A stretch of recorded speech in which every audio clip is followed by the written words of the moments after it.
E agora me cabe a ingrata tarefa de organizar as perguntas. Eu, desde logo, digo o seguinte: nós temos uma limitação mais severa de tempo do que de costume, porque o general Etchegóin precisa pegar um avião para Buenos Aires. Então, eu encareço as pessoas que façam... Eu vou recolher algumas perguntas, peço que as perguntas sejam concisas, né, e não preleções paralelas. Então, eu começo aqui pelo centro, peço que a pessoa se identifique, faço uma pergunta breve, eu vou recolher 3, 4 perguntas e volto à mesa para as considerações finais. Obrigado. Meu nome é Paulo Sérgio Coelho, eu sou advogado. Minha pergunta é: o jornalista Hélio Gaspari fala do valor do silêncio do general calado. Ele diz que todos os generais que ocupam cargos civis são da reserva e efetivamente comandam apenas poderosas mesas. E aí surge o enigma do general calado. Quem manda não fala. E quem fala não manda ou não manda tanto quanto se pensa. A minha pergunta para os senhores é: o que pensam os generais calados, os generais da ativa? Como que eles veem esse experimento de governo? Eles estão aprovando o governo Bolsonaro ou eles veem esse governo com uma certa reticência? Eu vou recolher essa pergunta é sensacional. Deixa. Mas, acho que isso resume perfeitamente. Está na hora do meu avião. Foi antecipado o voo, né, general? Boa noite, meu nome é Rinaldo, eu sou advogado. Pergunta seria para os dois palestrantes. Um possível comentário do presidente: despretensiosamente, a droga, para mim, é o principal problema do século XXI. É um problema, ao mesmo tempo, de saúde, segurança pública e educação. Eu não vou me estender muito, mas uma brevezinha explanação. Eu lembro que no auge das críticas ao brizolismo, no primeiro mandato dele, que a segurança pública era fraca, ele até deixava proliferar por uma enviesada visão de luta de classe que ainda existia à época e tal. Ele dizia alguma coisa que eu concordei, que ele falou: olha, as drogas não são produzidas, não são plantadas aqui nos morros do Rio de Janeiro. Então é a Polícia Federal e os militares que têm que cuidar das fronteiras, os nossos mais de 17 mil quilômetros de fronteira seca, molhada. Não é a minha polícia estadual, seja civil, seja militar. De lá para cá, por isso que eu, em breve, se for possível, adendo do presidente Fernando Henrique, nos governos Fernando Henrique, ele pode confirmar sim ou não, e Lula, foi cogitado de as Forças Armadas, até pela essa guarda da lei e da ordem, quem sabe até por um resguardo de soberania, já que se há partes do nosso território que o Estado, que é quem detém o monopólio da força, não tem força, nem entra, se seria o caso de as Forças Armadas combaterem tráfico de drogas e armas nas fronteiras, isso seria viável pelas nossas fronteiras, que são muito extensas. Muito bom. Bolívia é o maior produtor de coca do mundo, né? Nós somos o segundo maior consumidor de cocaína. Muito bom. Panunzio. Panunzio, 2 minutinhos. Espera só o microfone. A pergunta é bastante objetiva, cumprimentando o presidente Fernando Henrique e os nossos palestrantes aí, Nelson Jobim e o Sérgio Etchegóin, é dirigida ao general Etchegóin. O senhor falou da questão da ruptura da institucionalidade, que preocupava as Forças Armadas. Preocupa e preocupava mais. E falou que as Forças Armadas se estruturaram sob essa ótica para que eles ficassem dentro daquilo que é institucional. Mas, ao mesmo tempo, manifestar uma preocupação com desse caminho que vinha do governo, particularmente da ex-presidente Dilma, que poderia levar a uma ruptura da institucionalidade, mas por parte do governo. Se tivesse acontecido isso, como seria a reação? Não tem pergunta fácil aqui, não? Bom, então, olha, vamos ser muito breve. Ministro Magri, Latares. Boa tarde. Mas espera o microfone. Eu sei que a sua voz é poderosa, mas mas de qualquer forma eu vou usar o microfone. Presidente Fernando, prazer enorme revê-lo. Ministro Jobim, general Etchegóin, meu. Eu pensei comigo aqui, eu vou fazer 80 anos. Não posso mais deixar de fazer uma pergunta que vai direto ao encontro dos meus interesses. O Jobim, nós trabalhamos na Constituição. Eu assessoro vários sindicatos, presidi o meu sindicato. A maior greve que eu fiz foi organizada pelo seu tio, Léo Etchegóin, que fez o melhor acordo da história do meu sindicato, foi do seu tio. Então eu tenho uma intimidade grande com os militares. Minha pergunta é rápida. O presidente Bolsonaro disse que sindicato não serve para absolutamente nada. Por ele, varreria todos os sindicatos. A minha vida é sindical, eu fui ministro 26 meses. Eu queria saber, o senhor, pessoalmente, como general, o que pensa do movimento sindical? Muito bem. Última pergunta aqui na frente. Antes que o general Etchegóin faça o check-in aqui. Na apresentação do general Sérgio, Antecipar, vou mesmo.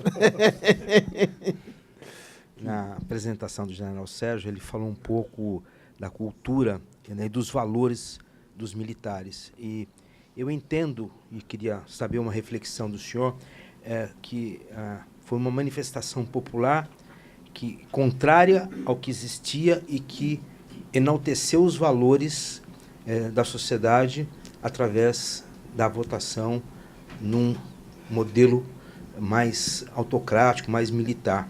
E, uma vez instituído esse poder, o choque de cultura com o que tem lá não vai conseguir prosperar um momento fértil de que o país saia dessa situação crítica que está?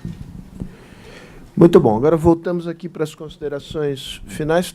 Sugiro que, pela ordem, general Etchegóin e depois o ministro Jobim.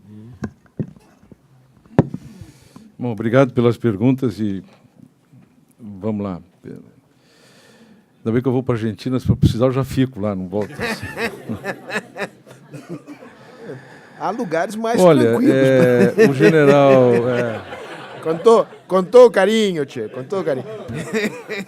O general Calado é um valor militar. Ou seja, vou voltar aqui ao governo Fernando Henrique, por exemplo. Quando foi criado o Ministério da Defesa, que foi muito bem-vindo, pelo menos pelas gerações mais moças, era uma excelente solução. Era o que a gente queria. E houve uma preocupação pequena, que poucas pessoas sabem dela, que foi criar um artifício na lei, a lei complementar do Ministério da Defesa, em que o comandante, aquele que fosse nomeado comandante, era, no ato da nomeação, transferido ex ofício para a reserva. Por que isso foi feito? Foi feito para que, exonerado, ele não voltasse para a força e não tivesse aí a patota do general. E até quando eu trabalhava com o Nelson lá na Justiça, nós estudamos isso. Teve um almirante Alexandrino, que foi ministro da Marinha 3 vezes, ia, voltava, o Cruel foi, e outros no Exército e na Força Aérea também. Isso acabava criando. Então, a preocupação militar não existe, eu não vi na minha carreira hostilidade a nenhum governo. Vi hostilidade a atitudes, a pessoas, a propostas. A governos eu nunca vi. E acho que o Hélio Gasperi dramatiza uma situação em função de experiências que ele tem, de posições ideológicas, e aí, quando a gente entra nesse campo, nem existem todas as posições e apoios e divergências. Não acho que os militares sejam calados porque não... foram, porque devem ser, não tem... Veja bem, um Twitter do general Vilas Boas causou uma revolução enorme, e de novo, uma revolução enorme. Por quê? Porque era importante naquela época, naquele momento. Aquilo foi uma intenção, foi pensado. Por quê? Para que a gente evitasse cair num cenário ruim. Agora, infelizmente, nós vivíamos um governo, e vivemos um pouco ainda. O que a gente vive? A nossa justiça, qual é o grau de confiança das pesquisas na nossa justiça e de prestígio? Hoje. Não estou falando do STF, que o ministro Jobim falou. É bom? É bom o grau? É baixo. O Congresso? É baixo. A Presidência da República, e eu servi um presidente que sofreu 2 processos, era baixo. Tinha uma instituição que tinha credibilidade. Uma. Isso é horrível, isso não é bom. Não pense que eu digo isso Digo com orgulho de pertencer à instituição, mas com tristeza por ser brasileiro. E essa instituição, em determinado momento, o que podia fazer era falar. Vamos esperar que agora, superada aquela fase, ela vai voltar à mudez, o grande mudo, como já se disse de outra forma. E o Hélio Gaspari conhece a expressão. Drogas, emprego das Forças Armadas. Eu concordo com o senhor, quando falou das drogas, que o crime organizado é a grande ameaça à integridade da sociedade brasileira. Grande ameaça que hoje é essa. O emprego das Forças Armadas, ele não pode ser sistemático, nem pode ser rotina. Ele pode, sim, ser naquilo que ela sabe fazer muito bem, logística, inteligência, planejamento, eventualmente uma atuação. Mas são 16.500 quilômetros de fronteira. Nem se nós puséssemos... Os Estados Unidos têm uma fronteira com o México do tamanho da nossa fronteira no Acre. E quer fazer muro. Então, não tem solução. Ou seja, nós vamos combater isso com educação, obviamente, está sempre em qualquer lugar, inteligência, integração das estruturas de segurança pública no Brasil, porque isso é uma tragédia nacional, é outra tragédia nacional. Nós ficamos brigando entre nichos e corporações e corporativismo. Então, nós precisamos de integração operacional e de inteligência, precisamos de integração com os países vizinhos, e aí sim combater. Mas muita educação e discutir políticas efetivas de combate às drogas. O emprego das Forças Armadas ocorrerá. Veja bem, no Estado, o emprego das Forças Armadas com a normalidade que a gente vê em tudo, tem uma indicação. A nossa estrutura administrativa é falha. As agências, ou não temos as agências, ou elas não cumprem o que têm que cumprir. Se eu preciso das Forças Armadas para prover água para o Nordeste. Vocês têm ideia, desculpe, as senhoras e os senhores não têm nenhuma ideia de quanto custa distribuir água anualmente no Nordeste. Não tem ideia, eu não vou lhes perguntar. Nos últimos 15 anos foram gastos 15 bilhões de reais para distribuir água. É 1 bilhão por ano. Isso não dava para ter tido uma solução estrutural? Não dava para ter produzido uma solução estrutural? Que é a agência que produz a solução estrutural? Ou convém? Eu cheguei na terra de um cidadão, sei lá, 3 vezes o tamanho dessa sala, não era mais do que isso. Mas ele tinha 2 poços. 2 poços. E ganhava por ter 2 poços, uma mesinha embaixo de uma árvore, uma mesinha simplóriazinha, um sujeito de alpargata e bermuda, aquele calorão do interior do Pernambuco, acho que era Pernambuco, e ele ganhava da ordem de 30 mil reais por mês para prover água. E a única coisa que ele fazia era abrir a torneira e os caminhões iam lá e colocavam. Interessa achar uma solução estrutural? Interessa achar.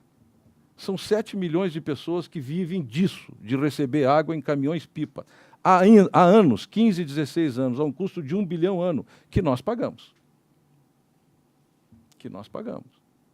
Então, nós temos um problema da nossa estrutura administrativa que as agências não fazem o que tem que fazer. Aí precisa para distribuir comida, para distribuir água, para revistar presídio, para controlar não sei o quê, enfim.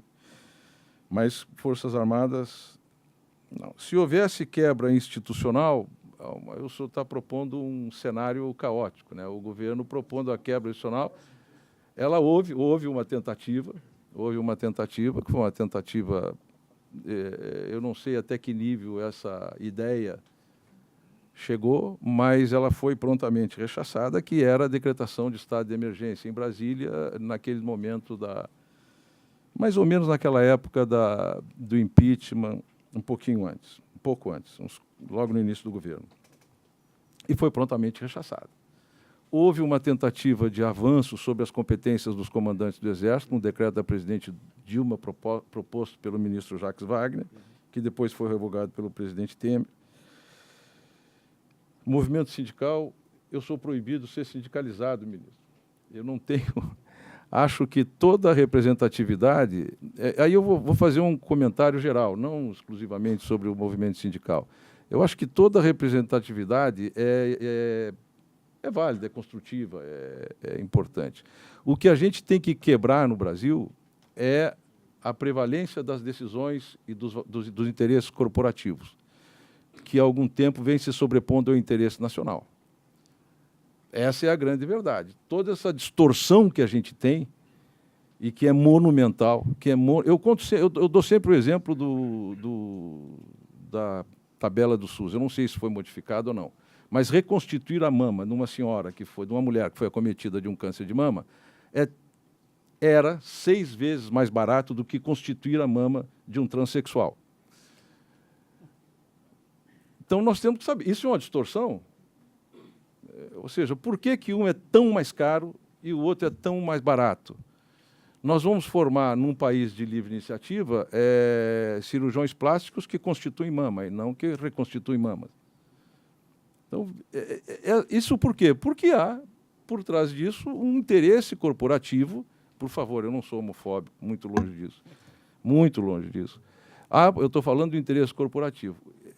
Então, nós temos sobreposto o interesse corporativo ao interesse nacional. Isso acontece quando falta o árbitro do interesse nacional. E os governos do PT, e aqui eu aponto o dedo para os não tiveram árbitro do interesse nacional.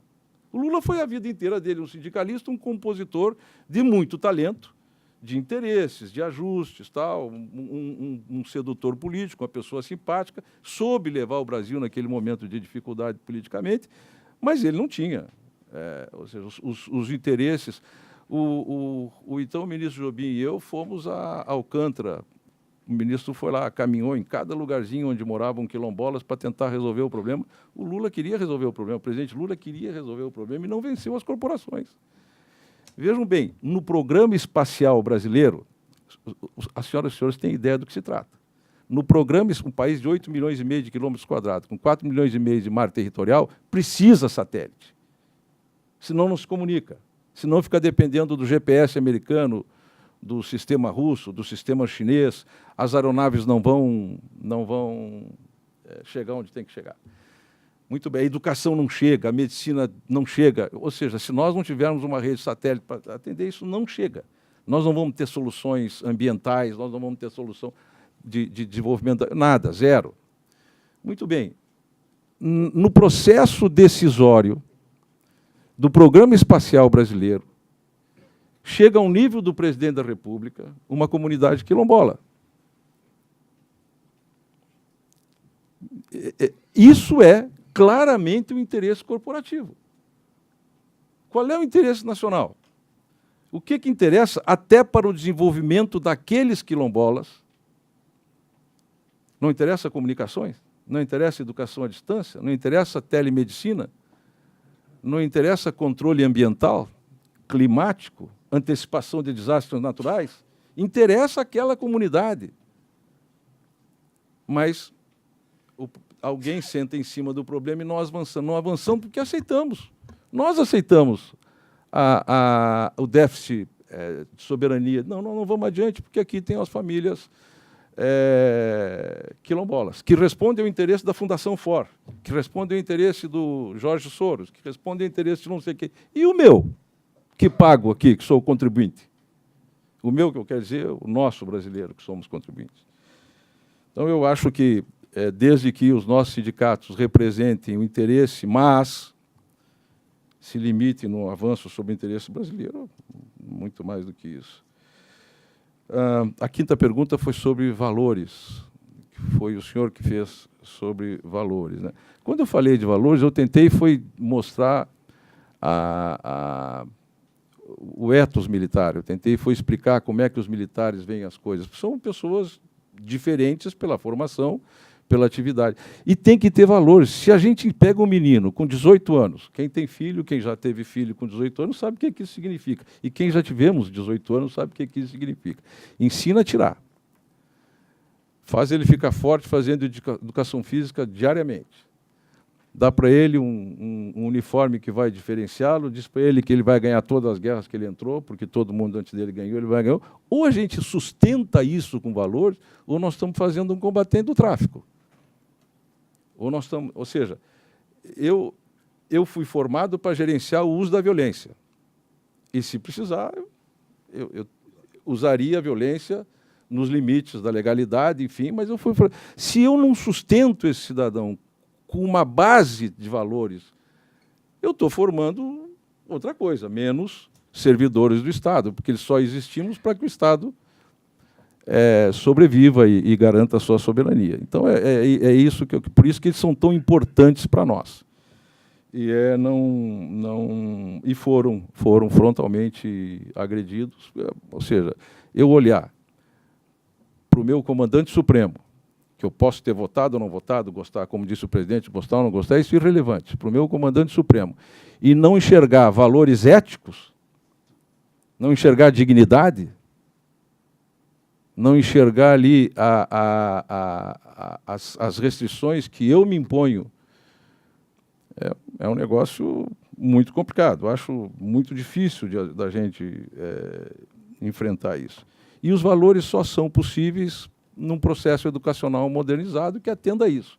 Esse processo nasceu e acelerou muito com um general que foi depois o primeiro comandante do Exército, do segundo governo Fernando Henrique, que foi o general Gleuber Vieira, que foi quem acelerou e modernizou o ensino no Exército, falando do Exército, mas Marinha e Aeronáutica também tem um belíssimo sistema de ensino, de educação. Obrigado. Bem, em relação a General Calado, que é uma imagem trazida pelo Ministro, Hélio mais Gaspari, perto do microfone. que é uma imagem da obra do Hélio Gaspari, a função do general é ficar calado mesmo. Ou seja, não é participar de qualquer tipo de situações. Era antes de 64. Com a reforma, a função do general é descobrir e discutir esses objetivos e executá-los. Portanto, eu não tenho medo nenhum de general Calado. Pelo menos eu gostava muito de general Calado, porque representava exatamente a possibilidade da organização e da disciplina. Quanto à questão da droga, a participação das Forças Armadas no que diz respeito, vejam bem, nós temos um território nacional imenso. E quando nós discutimos e formalizamos a Estratégia Nacional de Defesa, nós estabelecemos 3 eixos. O primeiro era o monitoramento do território. E aí, que era o primeiro momento, não era possível você ter forças em todo o país. Então, a primeira regra era a necessidade de monitoramento do território, e tínhamos um projeto chamado CISFRON, que era o monitoramento de fronteira. O segundo momento era o momento da mobilidade. Identificado o problema via o monitoramento do território, você então caminhava para a mobilidade. Daí porque nós investimos enormemente na criação de um avião de transportes, que foi o KC-390 da Embraer, que era exatamente a possibilidade de você deslocar forças do Exército imediatamente do centro do país. E o terceiro era a consequência de tudo isso, que seria a presença. Quando houve... o Exército chegou a fazer uma atividade em relação à droga, que foi a Operação Ágata, de fiscalização de fronteira, obra do Exército. Agora, vejam bem, não é uma coisa, é o Exército, a Marinha e a Aeronáutica ajudar na questão de inteligência e nos problemas relativos à presença. Mas a função fundamental em relação à droga é que você está tratando com um delinquente, você não está tratando com inimigo. A instrução militar é uma instrução de relações com o inimigo, salvo as instruções para operações de paz, que nós temos no Rio de Janeiro uma escola de formação exatamente para operações de paz. Então, eu creio que é necessário que se possa fazer. Eu me lembro, no governo Fernando Henrique, nós tínhamos um problema no Ministério da Defesa. Lembra-se que nós tivemos, Fernando, naquela época, de criar a possibilidade da Força Aérea abater aviões em trânsito. Lembra dessa história? A confusão que deu isso? Por quê? Porque nós tínhamos uma chegada de aviões que vinham do Peru, traziam pasta de coca e levavam para a Colômbia, por cima do território brasileiro, porque a fronteira da Colômbia com o Peru estava o exército americano trancando. Então eles entravam pelo território brasileiro, faziam a volta e levavam a pasta de trofa para o refino, porque na divisão de trabalho feita pelos narcos naquela época, o Peru, quem podia produzir a cocaína e industrializá-la era na Colômbia. O que produzia o Peru era pasta básica. Aí o que acontecia? Os aviões entravam no território brasileiro, nós chegávamos com os tucanos. Naquela época não tinha super tucanos, ainda eram os tucanos. Chegávamos e o sujeito abanava para nós, porque sabia que não ia acontecer nada. É sério. Lembra disso aqui? Ele fazia assim, ó, oi, tudo bem? E o avião desce coisa nenhuma. E aí o sujeito passava e levava. Não, isso era outra. Não, mas era antes, foi antes da lei do abate. Antes da lei do abate. Depois eles começaram a usar esse.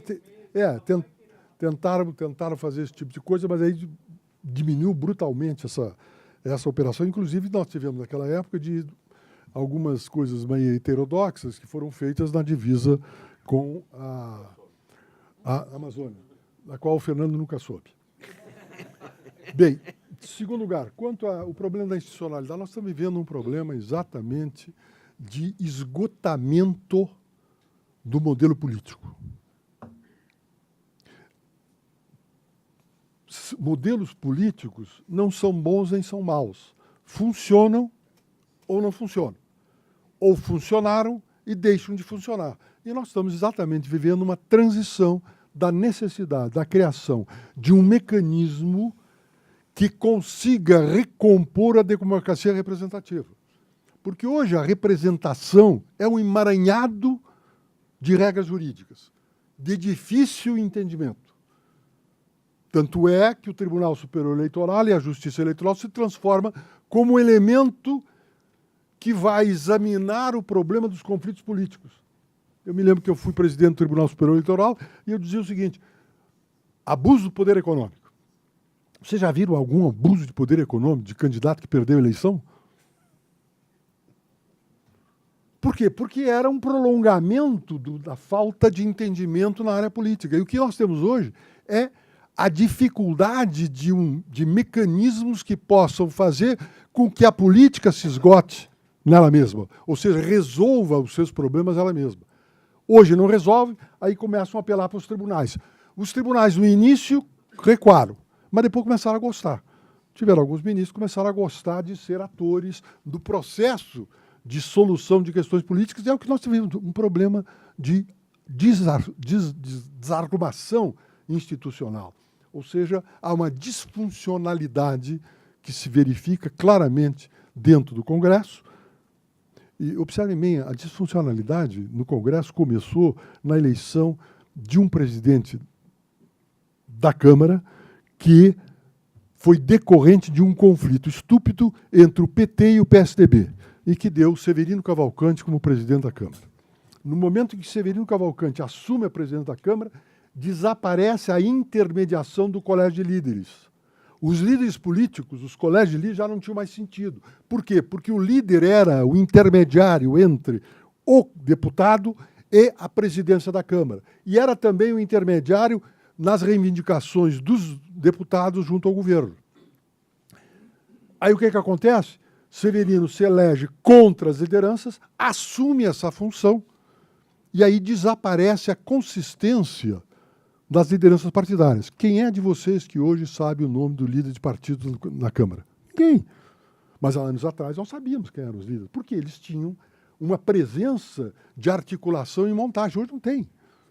Ou seja, nós estamos num problema de funcionalidade. Temos que retomar a institucionalização, mas não na recomposição do modelo antigo, mas sim mexendo nas regras institucionais que funcionem.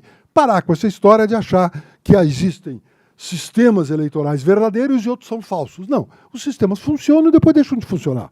O nosso sistema funcionou até um determinado período. Depois agora esgotou a possibilidade de funcionamento, e aí o que faz? Estimula aquilo que a gente chama a democracia popular, ou seja, o acesso direto à população independente dos mecanismos de mediação da vontade popular. Então, nós temos hoje o populismo que decorre exatamente da redução da possibilidade das representações do sistema da democracia representativa, que faliu porque não funciona. O sistema não funciona. Nós precisamos recompor isso, sob pena de voltarmos a ter o que já temos, ou seja, o contato direto com a população, a tentativa de ser um arauto da população. O ministro Magri, sabe que eu não reconheci, né? Eu não reconhecia. Eu perguntei para o Fernando, disse, mas quem é aquele ali, hein? Pô, mas tá mofo o Pabu, hein? E continua o mesmo, né? Bom, Magri, eu creio que o sistema sindical é fundamental. O sistema sindical é fundamental desde que não seja um aparelho do Estado e um aparelho dos partidos. O que nós tivemos, isso vem do sindicalismo de Getúlio, em que você tinha um mecanismo, depois isso desaparece, você tinha um mecanismo do chamado peleguismo, lembra-se disso, que era exatamente um instrumento político via os sindicatos. É fundamental a representação, não tem dúvida nenhuma que é fundamental a representação, mas não seja ela instrumentalizada. E veja bem, representação do lado do sindicato dos trabalhadores e do sindicato dos industriais, enfim, dos patrões. E no caso específico, o que a gente precisa é exatamente esse entendimento. Não adianta nós pensarmos em que vamos construir o Brasil porque os outros é que têm que fazer. E nós normalmente transferimos a responsabilidade para os outros.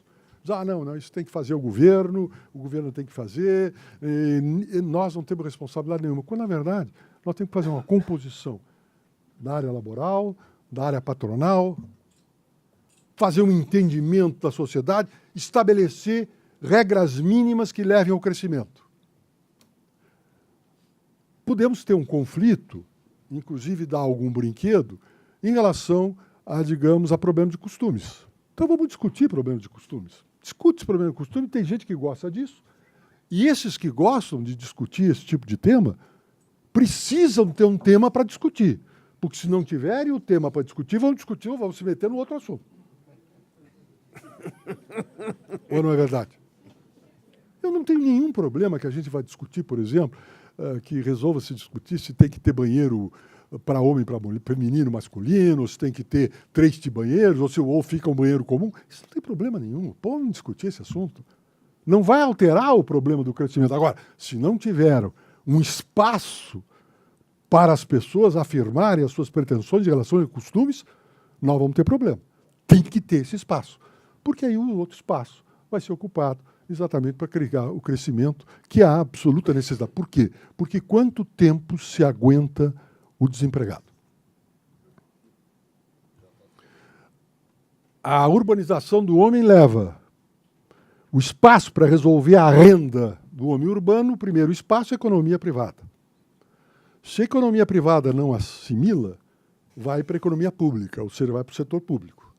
Tem vários aqui do Sul, por exemplo, que criticam cidades do interior do Nordeste, cuja contratação de empregados é imensa, mas não se dão conta que é o único tipo de emprego que tem. Não, tem que desempregar, mas desempregar para botar onde?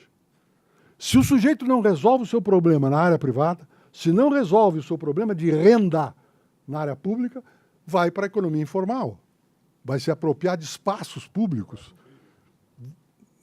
Quarto momento. Vai se apropriar de espaços públicos.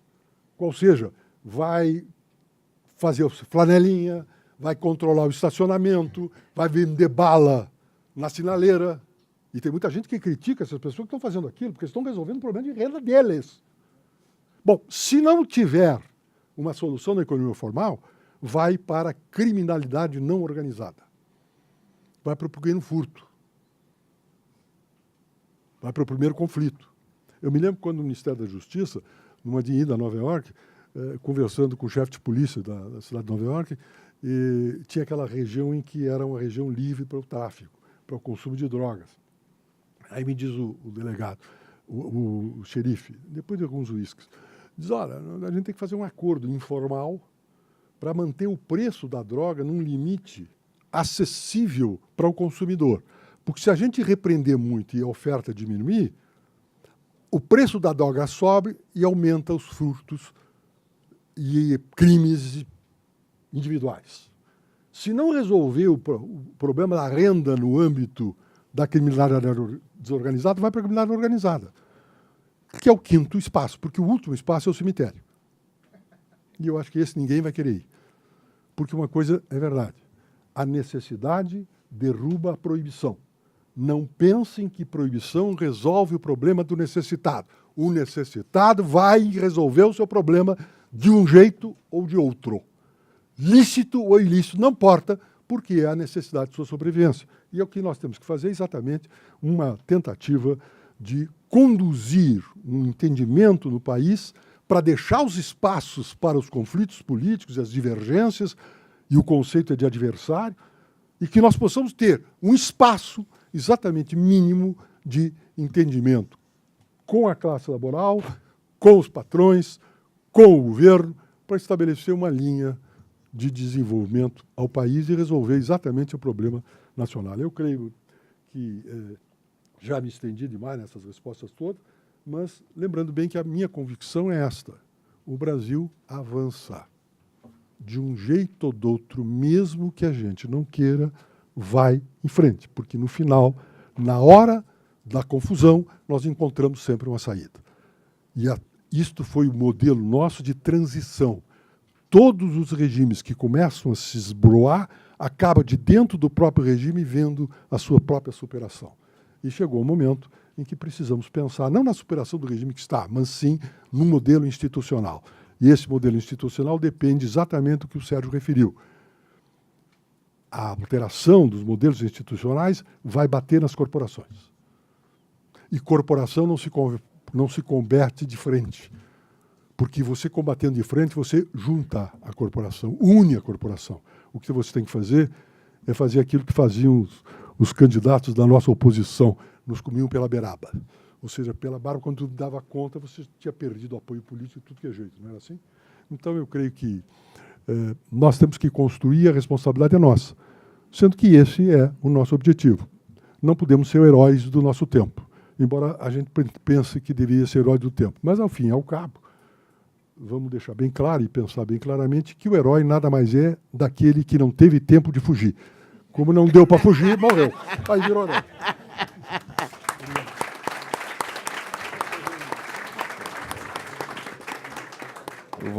Eu só vou complementar duas coisas. Só uma informação. O Léo era o meu pai, ministro, não era meu tio. Essa é a primeira informação. A segunda é o seguinte: quem está preocupado com os generais que estão aí, vamos ver o seguinte. Nos últimos governos, ou desde o segundo governo Fernando Henrique, teve um general com proeminência na estrutura de ministério. Era o chefe do Gabinete de Segurança Institucional. Com o presidente Fernando Henrique ficou 8 anos o general Cardoso, Alberto Cardoso. Com o presidente Lula ficou 8 anos o general Félix. Com a presidente Dilma ficou 6 anos, ou 5 anos, porque ela depois extinguiu o GSI, o general Elito. E com o presidente Temer fiquei eu 2 anos e 8 meses. Não tem nenhum na política. Não tem nenhum registrado num partido. Por que vai acontecer agora, hein? Obrigado.